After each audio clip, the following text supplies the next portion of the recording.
Hi there, I'm Mia, and at 29 years old, I find myself freshly divorced from my husband, Fred. Our love story began back in college, where we shared classes and quickly fell for each other's charms. Despite our strong bond, there was a persistent thorn in our side. Fred's mother, Holly. She seemed to harbor an inexplicable animosity toward me, constantly meddling in our relationship. Despite voicing my concerns to Fred, he struggled to confront his mother, torn between loyalty to her and his love for me. Eventually, I resigned myself to endure Holly's unwarranted criticisms, believing Fred was inadvertently feeding her ammunition. Our relationship weathered many storms, with frequent arguments over his mother's influence. However, Fred eventually saw reason and ceased divulging details about our lives to her. After 3 years of dating, we tied the knot, much to Holly's chagrin. Her attempts to sabotage our marriage proved futile, and we distanced ourselves from her toxic presence for a while. During this period, both Fred and I found success in our careers. Although I outearned him slightly, to maintain balance, we split our expenses unevenly, with me covering the lion's share. Yet, despite our marital happiness, I felt a void within me, a need to pursue something of my own. Drawing upon my knack for design, I delved into graphic design as a side venture. Keen to keep it under wraps, I embarked on courses and invested in equipment without Fred's knowledge. My best friend, Jess, was the sole confidant of my new endeavor, offering encouragement and practical advice. As my skills flourished, Jess introduced me to acquaintances who were eager to engage my services. Despite my novice status, they admired my work and entrusted me with projects, gradually expanding my client base. This newfound source of income alleviated financial pressures and allowed Fred and me to enjoy a more comfortable lifestyle. With each paycheck, I squirreled away savings, dreaming of treating Fred to something special, a token of gratitude for standing by me through thick and thin. I hadn't broached the topic with him yet, and every time I considered it, it seemed like he was avoiding any serious conversation. It became evident to me that something was amiss, but he remained tight-lipped about it.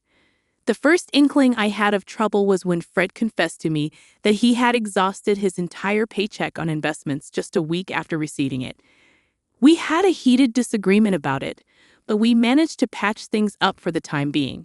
To make ends meet, I put in extra hours at work, which helped alleviate some of the strain. The following month, Fred repeated the same pattern, leaving me feeling exasperated. I couldn't fathom how he could squander his earnings so recklessly. In my frustration, I lashed out with hurtful words, though I later regretted my outburst.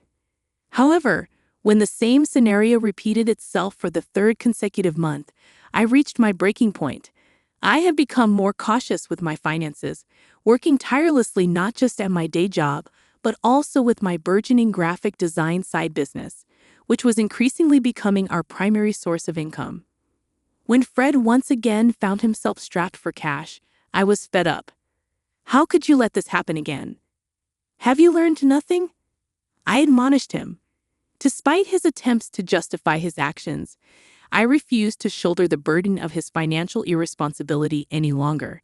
It was a tough decision, but I made it clear that I would not be bailing him out this time. Fred's reaction was one of indignation and defensiveness, but I stood my ground. You can't gamble away your entire paycheck and expect me to cover for you, I asserted firmly. I won't enable this behavior any longer. Our argument escalated, with accusations hurled back and forth. In the end, Fred stormed off, leaving me to grapple with the turmoil of our crumbling relationship. In the aftermath of our confrontation, I couldn't shake the feeling that there was more to Fred's behavior than met the eye. Suspicions began to creep in, and I couldn't help but wonder if Holly, his overbearing mother, was somehow involved. Determined to get to the bottom of things, I decided to do a bit of sleuthing while Fred was out. It didn't take long for me to uncover the truth. Fred had been deceiving me. With access to his bank account, which he had unwittingly left logged in on my laptop, I discovered that he had more than enough funds squirreled away, contrary to his claims. As I scrutinized Fred's transactions, I couldn't find anything out of the ordinary apart from the usual debits. Perplexed, I wondered why he had been hiding his finances from me and weaving lies. Seeking clarity, I delved into his messages, and the first person I noticed him texting was his mother. Their conversation revolved around our recent altercation, with Fred painting me as the antagonist, claiming I had berated him for withholding money. Holly, his mother, seemed to revel in this discord, affirming her suspicions about me. As I scrolled further, I unearthed a disturbing revelation. Holly had been relentlessly disparaging me to Fred, labeling me as materialistic and insinuating that I was with him solely for financial gain. Ironically, I was the primary breadwinner in our household. Their exchanges showed how Holly's toxic influence had fueled Fred's grievances against me, magnifying minor annoyances and nurturing his resentment. The final blow came when I discovered their scheme to cut me off financially. Initially hesitant, Fred succumbed to Holly's manipulations, gradually acquiescing to her demands. He fed her ammunition by disclosing incidents where I expressed frustration, further stoking her animosity toward me. It was a devastating betrayal, leaving me reeling with hurt and confusion. Uncertain of my next steps, I sought solace in my best friend Jess. Nestled in her company, I shared the distressing truth I had uncovered, seeking her guidance in this tumultuous moment. Jess, ever the steadfast confidant, listened intently, offering her unwavering support as I grappled with the betrayal inflicted by those closest to me. I grappled with the weight of the situation, unsure of the best course of action. It seemed glaringly obvious. Cut off Fred's support, wait for him to hit rock bottom, then file for divorce. But Jess questioned the morality of such a plan, labeling it as cruel. Her concern nudged me to reconsider my approach, prompting her suggestion to sleep on it and revisit the issue the next day. Exhausted both physically and emotionally, I welcomed the respite sleep promised.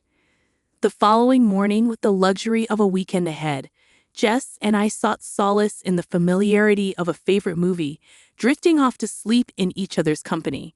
The tranquility of the day brought a sense of peace, a temporary reprieve from the turmoil brewing within. We indulged in simple pleasures, immersing ourselves in movies, culinary delights, and each other's company. Despite the nagging thoughts of the previous day's revelations, I made a conscious effort to set them aside, prioritizing the much-needed respite. However, our reprieve was short-lived when Holly's call shattered the tranquility. Reluctantly, I answered, greeted by accusations and hostility. Holly's unwarranted accusations only served to exacerbate the tension, but Jess's encouragement urged me to maintain composure. In the midst of Holly's tirade, an unexpected proposal emerged, a 50-50 split of everything between Fred and me. It was a proposition tinged with skepticism, a test of my commitment to the marriage.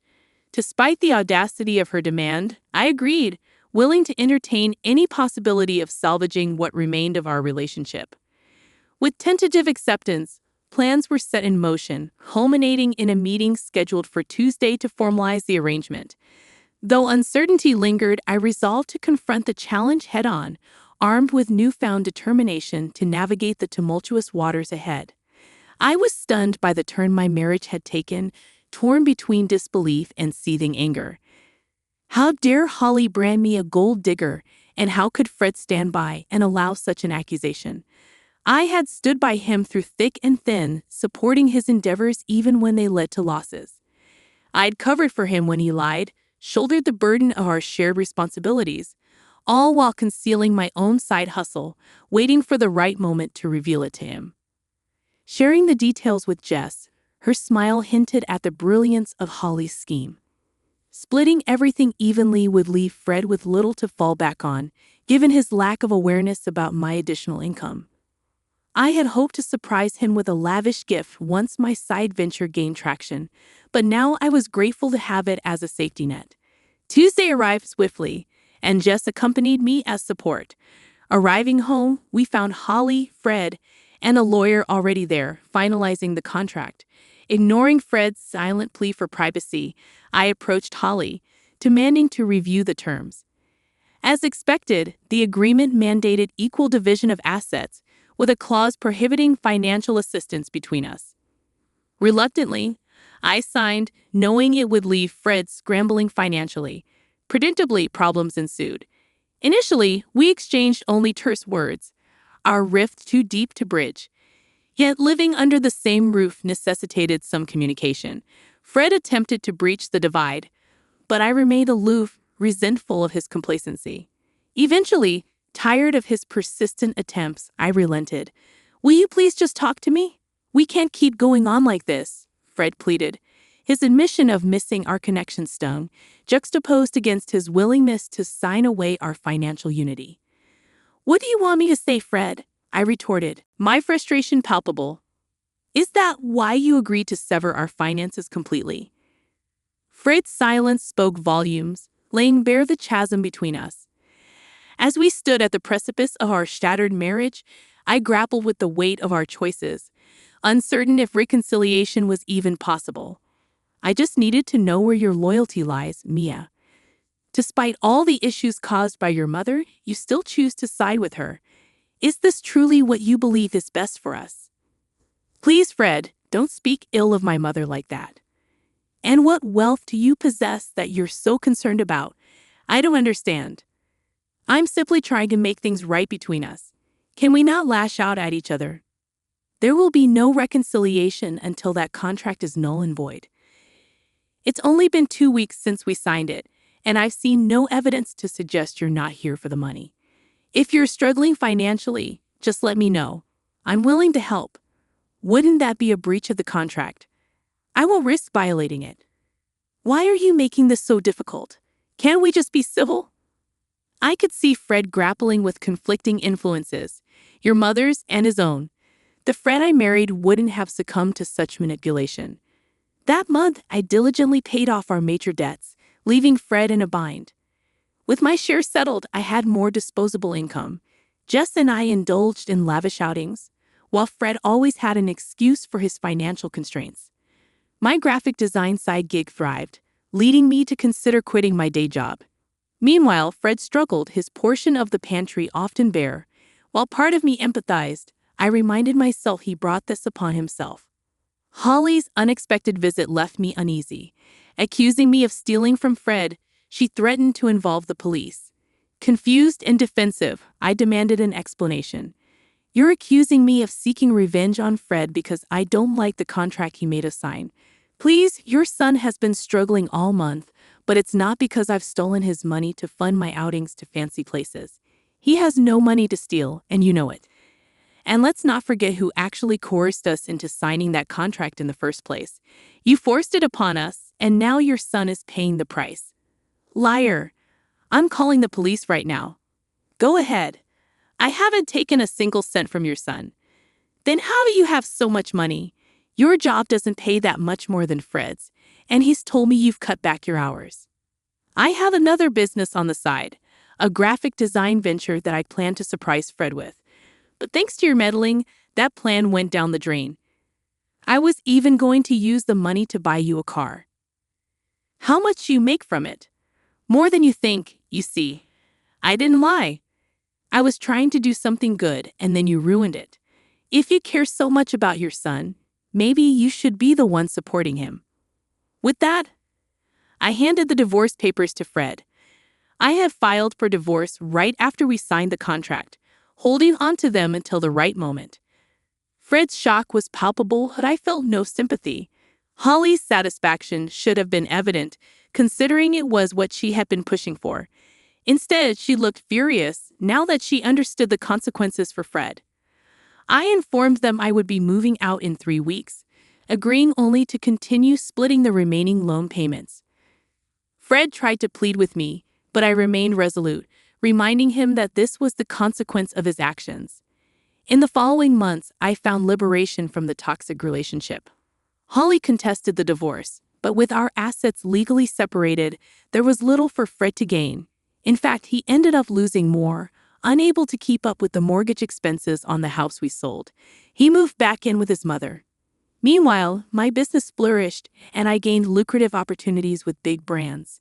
It was a blissful and rewarding period for me. I'm grateful I had something to fall back on, sparing me from the fate Fred endured. Perhaps this will serve as a lesson for him in the future. but that's not my concern anymore.